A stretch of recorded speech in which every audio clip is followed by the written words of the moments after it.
This is interesting. So we're talking about now there's 0 states in America where a full-time worker can actually afford a two-bedroom apartment. Now, I'm gonna say this, even though she's standing behind the camera telling me not to. You all really jumped down my throat when we talked about us being able to provide SNAP for people that were full-time, even if they were part-time. What you all fail to understand, the ma- I'm not gonna even say the majority, a small amount of you, because the most of you are actually understanding of this. Just because someone works full-time doesn't mean that that person has everything they need to function in America. Instead of coming to people like myself, this is a real indication of this is getting out of hand. The cost of living is getting out of hand. You cannot run a business. Let me just be very plain and frank with you all. If you've got a business, there are certain people in the business that are paid different salaries.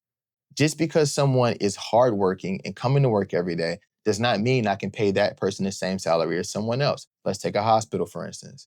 A hospital is not going to pay an ER doctor the same amount they're paying a CNA in that hospital. That CNA can still be full time, but that CNA has 3, 4, 5 kids. You can't dictate what else they need help with. So now we know the cost of housing has gone through the roof. The cost of food has gone through the roof. What are we going to do? You guys are worrying about the wrong things. And I've been saying this for a while now. What you all consider to be lower class is truly unnecessary.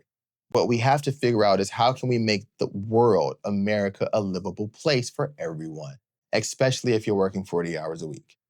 For me, we do our part. Like we said, we paid their SNAP benefits for November. They're paid through no December, whatever we have to do.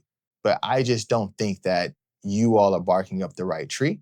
If you really have an issue with the cost of living in America, you have to speak to Congress. You have to get on the phone, call your senators, and I can help you call them, right? But that's where the conversation has to start.